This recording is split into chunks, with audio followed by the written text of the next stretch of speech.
시청자 여러분 안녕하십니까. 허진 대사님 용종호스트입니다. 안녕하십니까. 안녕하십니까. 네. 지금 그 아프간 함락 뒤에 이제 뭐 베트남이다. 제2의 베트남이다. 이런 이야기도 나오고 또 평화협정에 대한 여러 가지 의문도 나오는데 국내 언론들이 이제 좀 전부 아전이 인수적으로 좌파는 좌파대로 해석을 하고 또 좌파일수록 보니까 미군에 의존하지 말고 이래서 자주국방 해야 된다. 뭐 이런 말을 하는 것도 있고 또 우파는 이러니까 미군은 절대로 떠나서는 안 된다. 또 이렇게 하는 사람이 있고 또 좌파들은 지금 종전선언 평화협정을 이야기하니까 자 그래서 이거는 민족끼리 잘 해결해야지 외세에다가 꼭 이렇게 의존했다가 저 간이 꼴이 났다. 뭐 또 이렇게 이야기하고 참 이 좌파들은 뭔 상황이 벌어져도 잘 갖다 붙인다고 느꼈어요. 뭐 언론 동향 국내를 한정해서 보면 세 가지 정도 같습니다. 우파 같은 경우에는 뭐 흔히 상투적으로 하죠. 자 봐라 사이공 사태가 다시 재현한 거다. 그렇죠 이야기하는 게 대부분인 것 같고 좌파는 지금 수학님 말씀하신 것처럼 그 자주 갑자기 느닷없이 자주국방을 들고 나오는데 본심은 아니겠죠. 왜냐하면 나라를 갖다가 적화시켜가지고 중국, 북한한테 떠맡기는 게 자기들 책무인데 자주국방 하면 안 되죠. 근데 심지어 또 오늘 저 기자 이름 생각 안 나는데 한겨레에서 말이죠. 박정희를 옹호하는 기사가 하나 나왔습니다. 박정희는 지금에 있는 수거 꼴통들보다도 더 반미적이었고 자주국방을 주장한 사람이다. 그래서 지금의 보수들은 박정희한테 배워야 된다. 이런 식의 희한한 이제 해석을 하는 사람도 있는데 자주국방 언제 좌파들이 자주국방을 들먹였죠? 한 번도 이야기한 적이 없거든요. 사실 군사 문제 관심 없는 사람들이고 오로지 그냥 이제 국방 체계를 갖다 뒤흔들어 가지고 뭐 보안기구 다 뭐 안보기구 뭐 다 마찬가지로 다 지금 해체시켜 가지고 북한한테 지금 형해화 시킨 상태에서 갖다 바치겠다는데 언론이라는 게 이런 사태가 나니까 그런 식으로 갖다 붙인 것 같습니다. 그다음에 그게 이제 좌고 중간 부류가 하나 있어요. 보니까 요 사람 제가 유심히 봤는데 아프간 사태를 갖다 마치 객관적으로 설명하면서 나라가 망하는 것처럼 해놓고는 국제 정치는 역시 이와 같이 엄하다, 엄중하고 굉장히 비정하다라고 하면서 북한 이야기는 일치하지 않는 겁니다. 그 말은 괜히 그런 거 북한 비난했다가 북한을 탈레반처럼 취급했다가는 KBS 이런 데 못 나올 거 아닙니까? 그렇죠. 국제 사업 이런 데 돈도 못 받을 거고 수주도 못 받을 거고 그러니까 그냥 상당한 거리를 두면서 제3자적 입장에서만 이렇게 사이공하고 베트남 사이공과 비교하지 않으려는 이런 집단, 그건 되게 세 가지 언론 논조를 제가 발견한 것 같습니다. 자, 박정희의 자주국방은 어디서 나왔는가 하면 이 닉슨이 대통령의 69년인가 당선되고 그다음에 이제 구정 공세가 있고 그러면서 닉슨이 그 괌인가 거기서 닉슨 독트린을 발표하지 않습니까? 아시아인의 문제는 아시아가 스스로 해결하라. 그래서 그 닉슨 독트린 발표하고 난 이후에 그때 한국 사회는 엄청난 충격에 빠졌지요. 그러면 결국 미군이 우리가 지금 베트남에 가서 지켜주면서 미군 대신 그래서 우리 국방은 책임져 줄 줄 알았는데 이제는 미국이 먼저 베트남에서 발을 빼면서 우리 보고 우리가 다 지켜라는 말이냐. 그리 되면서 이제 그때부터 당시에 이제 북한의 도발이 또 68년, 69년 많았지 않습니까? 그때부터 이제 예비군이 생기고 자주국방 이야기가 슬슬 나오고 그래서 닉슨이 사실상 한국에서 미군이 철수하는 충격을 주었지요. 1차로. 그리고 73년에 파리 협정을 통해서 떠나버리고 그리고 75년에 이제 공산화가 되고 공산화 된 후에 닉슨 대신에 잠깐 짧게 부통령이 대통령 선거했던 포드가 그다음에 뭐 별 힘이 없이 카트한테 져버리고 카트가 되면서 인권외교 운운하면서 박정희를 독재자라고 규탄하고 그때 또 미국에서 박동선 게이트가 생겼잖아요. 한국이 또 그걸 면하기 위해서 미국 의회를 상대로 무기살 수입업자 시켜서 로비를 한 게 그게 또 밝혀져서 당시에 미국에서 굉장히 반한 감정이 조성이 되고 그러다 보니까 이제 카트가 방문했을 때 이 뭐 호텔에서 잔 게 아니라 미군 기지 안에서 자고 박정희 전 대통령하고 굉장히 냉랭해지고 그리고 또 박정희 전 대통령은 독자적으로 무슨 핵개발 프로젝트를 가동한다고 이야기하고 그러다가 이제 박정희 암살 사건이 또 79년에 이제 일어나고 거기에 배후에 미국이 제거한 거 아니냐는 이야기도 김재규 뭐 지금도 나오고 있죠. 그런 이야기도 이제 이러면서 사실상 그게 반미가 됐는데 그 반미가 미국이 지속적으로 확신에 찬 안보를 제공했더라면 박정희 전 대통령이 그 미국하고 트러블이 있을 이유가 전혀 없죠. 오히려 아마 썰개라도 빼줬을 거예요. 아니고. 그래서 그때 아마 닉슨, 저도 어릴 때 그때 국민학교 때였는데 아마 상당한 충격이었던 것 같습니다. 근데 박정희 개인이나 한국 전체로서는 이거 우방이 언제든 떠날 수 있다.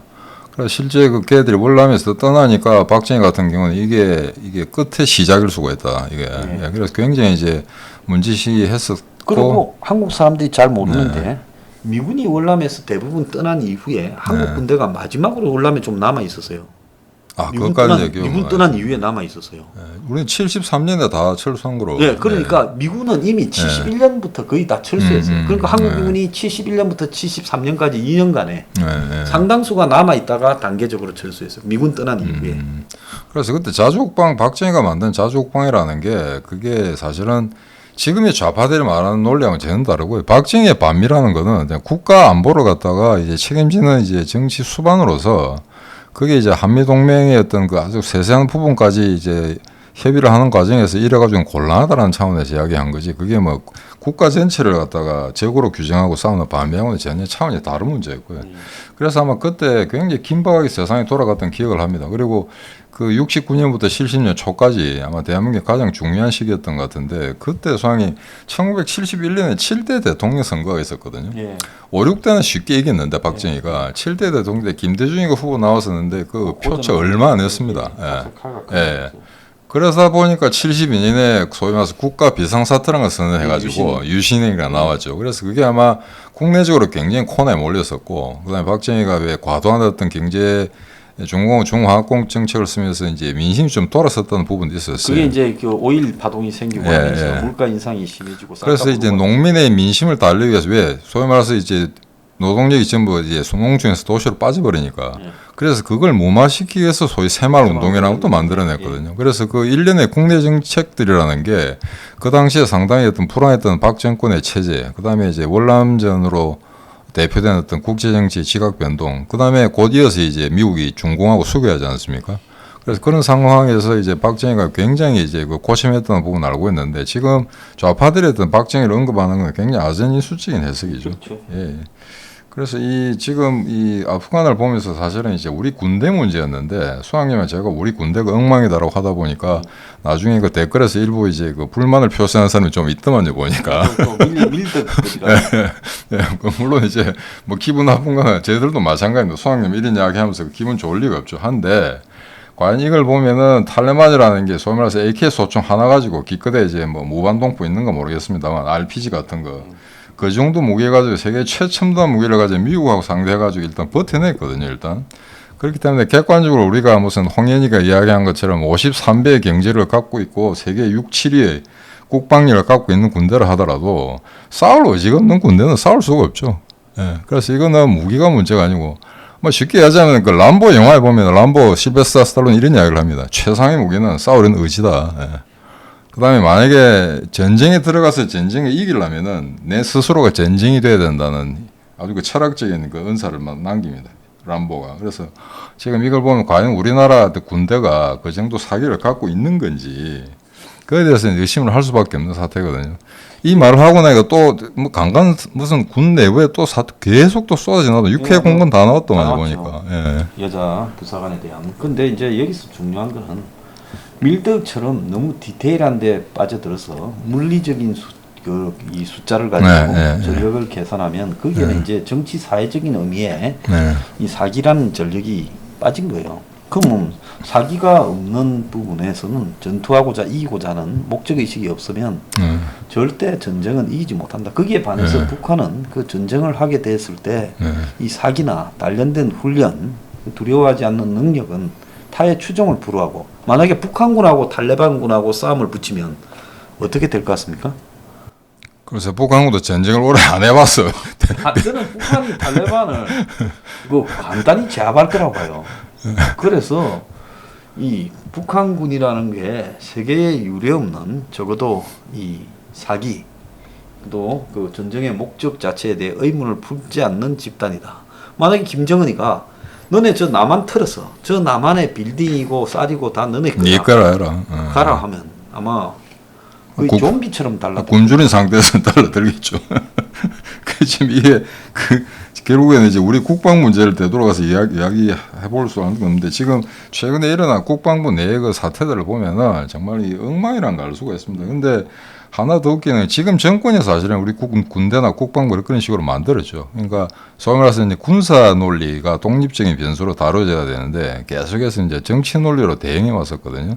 지금 보시면은 이 한미 연합훈련 축소하는 문제 벌써 뭐 4, 5년 됐습니다만 그때마다 이걸 갖다가 소위 말해서 북한을 달래기 위한 그런 바이든 칩을 썼었는데 결국 통하지 않았거든요. 그거 한다고 해서 한미연합훈련을 축소한다고 해서 무슨 뭐 지휘소 훈련만 한다고 해서 북한이 받아줄 리도 없고요.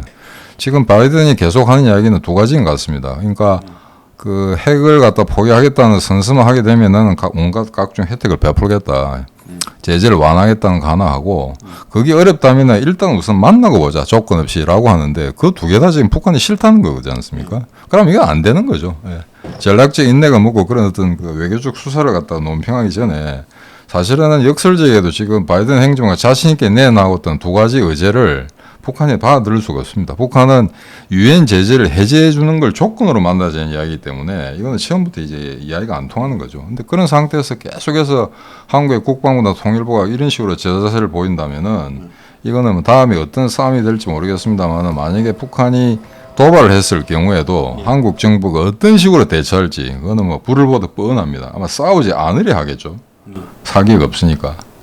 예, 그게 가장 큰 문제 같습니다. 지금 현재로서는. 자, 그래서 이런 그 정권을 지금 우리가 가지고 있으면서 한국이 마치 베트남이나 아프간과는 다르다라고 이야기하는 거. 네. 근데 제일 한국의 우려스러운 거는요. 네.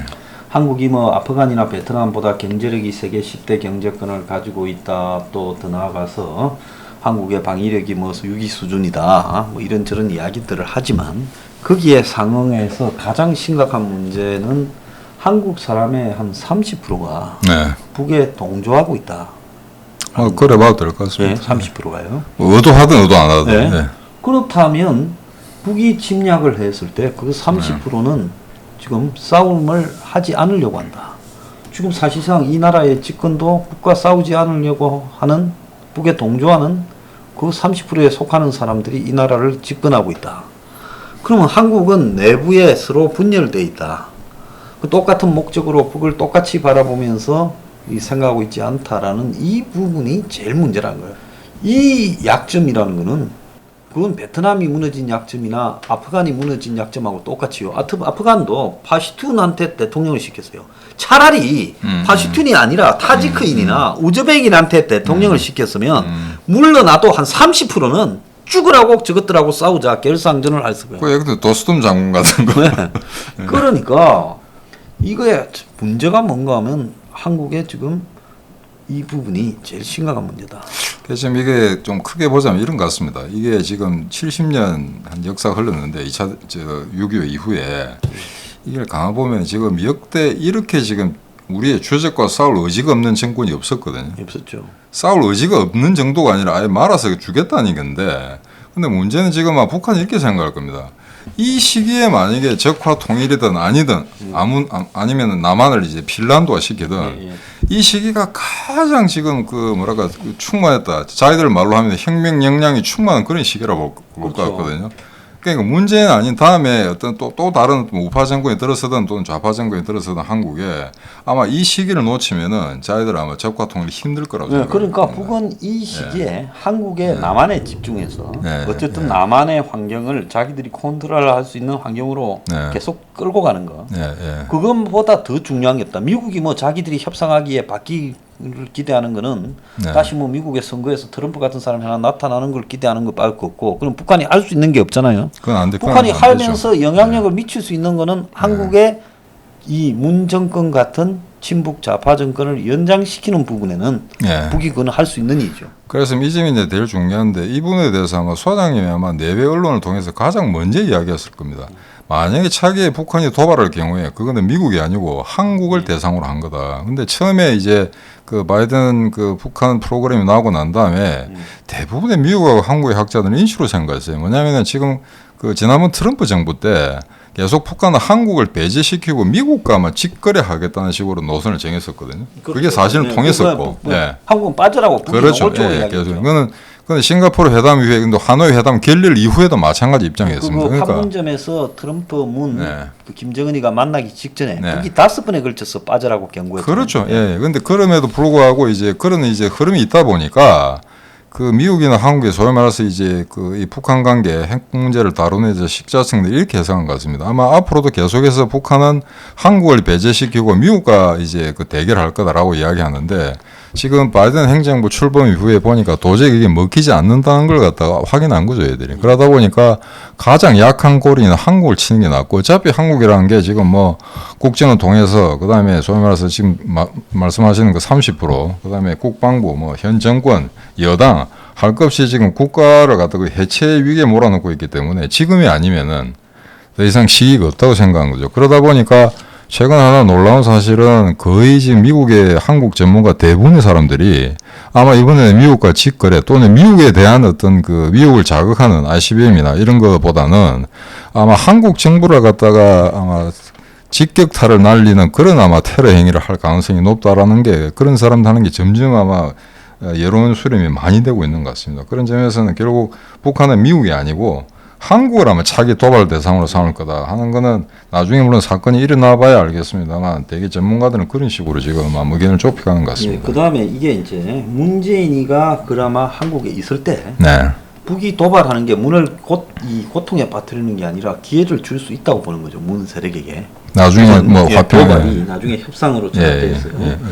그래서 지금 문은 평화 공세를, 종전선언 평화협정을 계속 이야기하고 쌀을 이야기하고, 북한은 한국의 일방적인 시해라기보다는 위기를 극단적으로 조성했다가 받을 거 받고 챙기면서 자신들이 마치 유화적인 어떤 은총을 베푸는 듯 하는 것이 더 나을 수 있다 볼 거라고 봅니다. 그러면 지금 북한 내부에도 문제가 대사님 자료에도 쓰셨는데 위기가 있다. 가짜 김정은 논란이다라고 했는데, 지금 작년부터 시작된 북한이 좀 이상하다라는 이야기가 계속되고 있거든요. 그래서 만약에 그 김정은이나 잘 나타나지 않는 문제 여러 가지 의혹들이 제기되고 있습니다. 여기서 100% 단정 짓기는 힘든데, 만약에 그 여동생하고 얘들이 지금 무슨 신변의 변고가 생겨서 만약에 가짜라고 가정한다면은, 과연 그럼 북한이 지금 소위 말해서 일부 부분적으로 군사 집단 지도 체제가 운영되고 있는 거라고 봐야 되거든요. 근데 과연 얘네들이 이런 위기 관리 능력이 있을까 하는 문제입니다. 지금까지 수십 년 동안 수령 체제 그 밑에서 살아왔는데, 뭔가 오야봉 우두머리를 하나 놓고 거기에 따라가는 이제 행정 체제를 지금까지 구사했었거든요. 근데 그렇게 보면은 지금 얘들도 아마 그런 문제가 어느 정도 사실인가는 모르겠습니다만 굉장히 불안한 건 사실인 것 같고, 그래서 사실은 이게 우리도 보면은 가장 이제 적화 위기가 이제 아주 극단적으로 도래한 그런 시기에 불안한 시대를 살고 있습니다만, 잘만 하면 이 기회에 다음 대선에서 만약에 국민들이 올바른 결정을 한다면은 북한을 갖다가 상당 수준으로 붕괴시킬 수 있는 그런 아마 크로스 카운터를 날릴 수 있을 것 같거든요. 그래서 지금 수장님 말씀하신 북한이 어떤 그 도발을 해가지고 그걸 다시 화평으로 맺어지는 그 시점, 그걸 가장 극대화시키는 그 시점을 아마 대선 직전으로 만들겠죠. 대선 직전으로 하겠죠. 누가 봐도 그렇게 해야 극단적으로 위기를 조성했다가 그걸 이제 다시 다운시키는. 그럼 예컨대 백령도를 점검한다는 것 갖다가 기본 전제로 깔자면, 그러고 난 다음에 이제 남북한이 화평에서 조약을 맺는다든가 그런 식으로 평화선을 하는 걸 갖다가 이렇게 고정된 시나리오로 우리가 만약에 책정을 한다면은 아마 국민들은 이렇게 선택해야 될 겁니다. 만약 거기서 문재인 정부가 지금까지 북한이 도발을 했지만 이런 식으로 우리가 화평 협약을 맺었다라고 해가지고 그걸 대선을 끌고 가려 그러면은, 그럼 거기에서 분노를 해야 정상이거든요. 지금까지 북한의 행태나 봤을 때 어쨌든 도발 원인을 제공한 북한에 대한 분노, 무기력한 문정권에 대한 분노가 터져나와요. 그래서 저희는 말이 아니다라고 해가지고 그걸 갖다가 카드로서 문정권을 갖다 바로 뒷발차기로 깎아내려야 되는데, 지금 현재 이런 추세 같으면은 지금 문정권이 하는 어떤 여러 가지 각종 해약, 가장 핵심적 해약을 갖다 의도적으로 지금 회피하는 야당이라든지 이런 애들 보면은 아마 국민들이 아마 대선에 또 속아 넘어가지 않나 싶거든요. 이 상태로 같으면은. 그러면 지금 뭐 이런 것 갖다가 일반 대중이 들고 일어나서 사소한 어떤 외교적 어떤 그 이벤트라든가 이런 문제에 대해서 일일이 멘트를 하고 비판을 할 수가 없기 때문에 이거는 사실 지금의 국민의 똥당이 야당이 집대성에서 이걸 갖다 그런 메시지를 던져야 되는데 전혀 하고 있질 않거든요.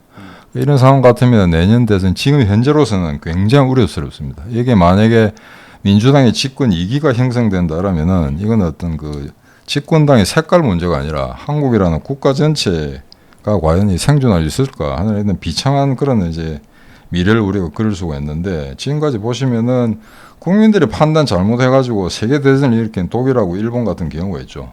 그런데 사실 이 나라는 세계 이제 패권 국가들이기 때문에 맞짱을 떴습니다. 미국하고 소련 이런 나라들하고. 그거는 이제 강대국들이 이야기니까 제껴놓는다고 하면은 지금 우리 주변에 보면은 베트남, 필리핀, 그리스, 베네수엘라, 그다음에 요 최근에 아프가니스탄 결국에는 다 국민들이 병신이라서 이런 체제를 만드는 거거든요. 예.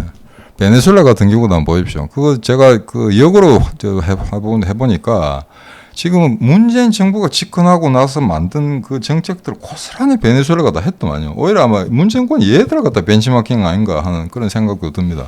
거의 막 국가 예산 다 말아먹고 하는 그 시스템을 보면 말이죠. 필리핀 같은 경우에도 소위 국수주의자들이 나타나가지고 반미를 외치다가 미군 함대가 빠져나가고 그다음에 이제 뭐 중국한테 따구리 당하는 그런 식의 어떤 그 테러 행위가 계속 발생했었고 그리스 역시 마찬가지입니다. 그리스가 사실은 그 1인당 국민소득 2만 불을 우리보다 더 빨리 달성했더만요. 보니까. 아주 저는 괜찮은 나라예요.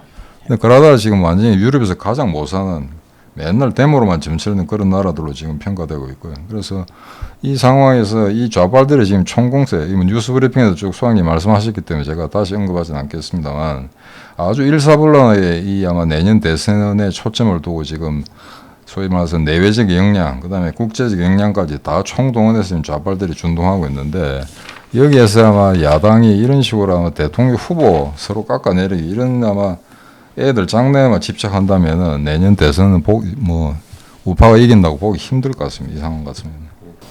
자, 그런데 지금 현재 그 이제 우리가 이 문제를 보면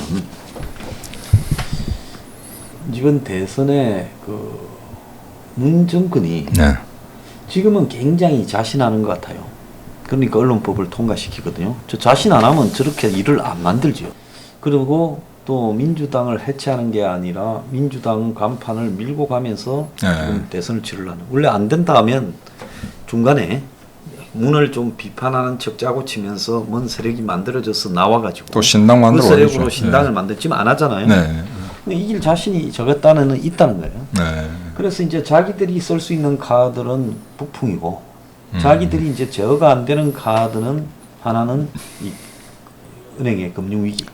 경제는 안 하고 이제 코로나 문제. 다른 하나는 코로나. 지금 이 두 가지는 자신들이 좀 그래서 코로나는 지금 위드 코로나로 해결하려고 하고 금융위기는 지금 대출 제한을 하고 있죠. 하고 있죠. 근데 이게 이제 웃기는 게 청년들을 5천만 원 이하는 월세를 무이자로 빌려준다는 거예요.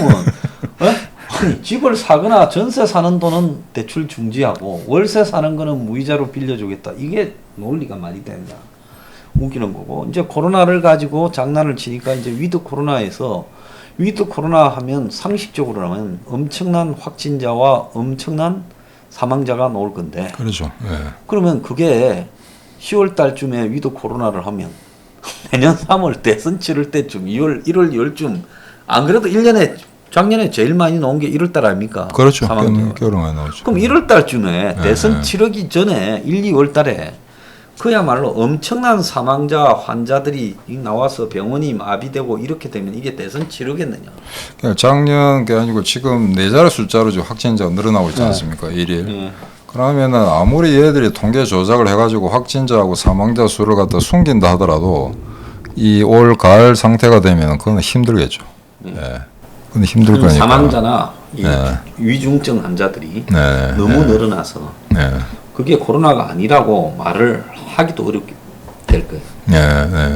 지금 이걸 보면 지금 소장님이나 저나 사실은 이 문정권이 들어서자마자 느꼈던 거는 아마 한국의 안보는 초토화될 거다라고 대충 예상을 했었고 지금 여러분들 보시는 바와 같이 똑같습니다. 같은데 하나 이제 참 엄중한 사실은 이 안보 문제 하나만 가지고도 지금 정권을 족칠 수가 있습니다만 일반 대중들이 워낙 이걸 다 좌경화되었다 해야 할까, 안 그러면 탈정치화되었다 할까, 아무 문제가 너무나 무심하거든요. 그러니까 이걸 갖다가 쟤들이 이슈를 제기한다고 해서 따라올 국민들도 없고, 이런 상황에서는 소위 말해서 그럼 대중들이 현재 정부를 비판하는데 어디에 가장 초점을 두는가, 그 부분을 아마 찾아서 대안을 제시할 수밖에 없는 게 지금 우파들의 가장 큰 고충이 아닌가, 그렇게 예상됩니다. 그래서 안보 문제에서 할 수 있는 거는 뭐 어떻게 가야 된다라는 적극적인 주장을 하기보다는 네. 이 안보 문제가 이번에 문이 활용할 수 있는 대선의 카드가 될 거라는 이야기를 널리 대중들에게 주지시켜서 이 문제가 발생했을 때 대한민국의 대중들 반응은 북하고 전쟁은 반대한다. 어? 네. 위도 코로나하고 똑같이 될 거예요. 자영업자들을 앞세워서 지금 뭐라고 합니까? 방역은 그 거리두기 방역 강화는 안 된다. 이제 위도 코로나로 가서 치명률만 이렇게 따져야 된다. 자영업자들이 뭘 알겠습니까? 방역 기술자입니까? 그냥 자기들 방역만 완화해 달라면 하는데 자영업자들을 교묘하게 쑤시고 접촉해서 위드 코로나를 말하게 하거든요. 그렇죠. 자영업자 살려주는 상황에서 네. 부득이한 방법이다라고 생각하겠죠. 자영업자들이 위드 코로나 했을 때 확진자가 늘어나서 결국 위중증도 늘어나고 그다음에 나중에 사망자가 대폭 발생할 수 있다라는 거는 생각을 해봤겠습니까? 생각 안 하겠죠. 그러니까 마찬가지로 이게 이제 앞으로 안보 위기 상황이 북의 도발이 전개됐을 때 서해에 한국의 국민들을 상대로 주가니 부동산 다 떨어진다, 대북 화해하자, 경제 망한다. 이런 선동이 지배할 것을 우리가 미리 알고 있어야 된다는 거예요. 그렇게 해서 북이 도발했을 때는 강하게 이걸 받아치지 못한 초전에 박살내지 못한 문 정권의 안보 무능을 규탄을 할 준비가 되어 있어야 된다는 거죠. 그게 아마 정도인 것 같은데 과연 이 국민들이 북한이 그런 도발을 일으키고 그다음에 문 정권과 짜고 그런 정치 공작을 할 때 그걸 과연 어느 정도 해안을 가지고 읽어낼 수 있을지 지금 현재 상태로서는 자신감이 없습니다. 솔직히 말씀드려서. 그래서 제가 미국 쪽에 아는 사람들한테 이야기해서 북이 도발했을 때 북에서 넘어온 가장 그 북의 정보를 많이 아는 사람하고 제가 대화를 해보니까 미국이 그 사람은 서해 5도를 침략하면 안 칠 거라 보더라고요. 미국이 안 친다. 그래서 어떤 형태의 도발을 하더라도 미국이 그 미사일을 발사해서 도발하는 북한군을 향해서 쭉 한 5분 안에 바로 박살을 내버리는 부분을 매뉴얼 안에 넣어놔야 돼요. 그러니까 지금 아마 그런 작전 계획을 짜서 아마 이야기를 해야 되겠죠. 이야기를 해야 되는데 그래서 미국이 아마 북한이 그런 이제 쓸데없는 짓을 안 하도록 미리 아마 경고를 보낼 필요가 있는데 지금 성김이 왔다가 나흘 동안 또 머물다가 오래 있다 갔더라고요. 근데 성김이 또 한겨레 신문에 기고를 했습니다. 그 많고 많은 신문 중에 조선일보 아니고 한겨레 하는 게 자기 메시지 효과가 더 있다고 생각하는지. 근데 지금 하나 좀 웃기는 거는 북한을 이번 훈련은 결국 절대 방어적인 거지 북한을 겨냥한 게 아니다라고 하는데 이게 말이 안 되는 게 우리 작계라는 게 있습니다. 작전 계획 20 뭐 50, 25, 지금 50, 뭐 17이든가 바뀐 거 있는데 이거는 뭐냐면은 여산식에 북한이 침략했을 때 평양 압록강 가지고 올라간다는 작전 계획입니다. 그게 현재 우리 국군이 가지고 있는 계획이에요. 근데 그걸 굳이 이제 북한한테 유화적인 제스처로 성김이 저런 메시지를 던진다고 북한이 움직이진 않습니다. 움직이진 않는데 괜히 쓸데없이 이제 약한 모습만 보이는 거죠. 그래서 제가 항상 하는 이야기가 한국계 미국인을 대북 협상에 쓰면 안 된다. 그래서 성김 한 10년 전에 부산에서 좀 봤었거든요. 그래서 소위 말해서 이제 상부의 명령을 충실하게 이행하는 관료로서는 훌륭한 사람인지 모르겠으나 지금 이 사람이 이 복잡한 한국 문제를 자기 한국 계획이긴 한데 이걸 어떻게 풀어갈지. 그래 지금 소장님 말씀하신 것처럼 북한이 도발했을 경우에 어떠한 규모로 어떤 형태로 움직였을 때 이런 식으로 나가겠다라는 매뉴얼이 없으면은 사건이 터지고 나서 생각하자라면 우왕좌왕해가 아무것도 안 될 겁니다. 미국은 적어도 매뉴얼로 정해놓은 미군이 사령관이 준수하니까 미국 백악관이나 국방부가 이 주한미군 사령관한테 그리고 미국의 이 각종 항공모함이나 이 근처에 있는 원자력 잠수함 이런 쪽에다가 북군이 어쨌든 남의 영토에 전면 기습을 하면 특히 본토가 아닌 서해 5도에 했을 때 미국이 그 20분이면 상황이 끝나버릴 수가 있으니까 한국군은 시간차 때문에 방어를 못했다고 하면 내버려 둘 가능성이 있다. 그렇죠. 그러면 미국이 5분 안에 그 기습해오는 북한군을 상대로 미사일을 쏘기 시작하면 아마 북한군이 견디지 못하고 후퇴하게 될 거다. 그 부분에 대해서 매뉴얼화 해야 된다. 이 이야기를 합니다. 그렇죠. 그래 그거는 뭐 당연히 해야 되는데 지금 현재 미국에서 뭐 그런 걸 전혀 준비를 하고 있지 않다고는 볼 수 없습니다만, 그나마 당연히 이게 그냥 숨어서 준비를 하는 것보다는 공개적으로 아마 엄포로 놔야 될 겁니다. 그래야지 만약에 미연에 발생할 수 있는 그런 도발들을 이제 사전에 저희들이 이제 막을 수 있는 거지. 그냥 막연히 기다리고 있다가 터지고 나서 보자. 그때는 이미 다 넘어간 상태거든요. 그래서 지금 한국 정부가 얼마나 지금 전의가 없다, 이런 문제에 대해서 대처할 능력이 없다는 거는, 최근에 왜 얼마 전까지 엘리자베스 영국 항모전단이 부산에 와가지고 같이 합동훈련 하기로 했거든요. 입항 거부됐습니다. 아, 입항을 한국이 거부했겠네 또요? 그러니까 핑계를 댄 거죠. 코로나 핑계대가 결국 훈련을 못 하게 되는데, 이게 이 대함대가 와가지고 한국 해군하고 훈련하는 거 그 자체도 지금 억지로 안 하려고 북한이 이제 못하게 하니까 한미 훈련가도 축소했는데 뭐 영국 정도 뭐 항모 전단 온 거는 뭐 당연히 안 하는 걸 했겠죠. 그래서 사실은 이게 처음에는 그 부산의 그 이기대라고, 예, 이기대, 예, 거기에서 동호동. 제가 저 어머니 아버지 사는 그 집 근처인데, 거기서 보면 이제 배가 보인다 그래서 날짜 맞춰서 내려갈까 지금 생각했었거든요. 그런데 못 하게 됐습니다. 그래서 이 정도 지금 전이나 사이가 어떻게 하면 북한을 갖다 달래기에만 일중한 이런 정부이기 때문에, 전쟁이나 도발에 터졌을 때 한국 군대가 어떻게 하려라는 거는 여러분이 대충 감을 잡으실 겁니다. 그런데 여기서 앞으로 만약에 그런 북한이 도발하면은 민간이나 이제 군인이나 다 이제 한 몸으로 싸워야 되는데, 옛날에 그 사실은 굉장히 나약해 보이는 아이젠하워가 재밌는 이야기를 했더만요. 2차 대전 연합군 최고사령관 유럽전선. 그 개싸움을 이렇게 이야기합니다. 근데 개싸움이랑, 미국에도 개싸움이랑 있는데, 일단 개가 싸움을 시작하게 되면은 개의 크기는 문제가 안 된다. 개의 근성이 문제다라고 이야기한 거였어요.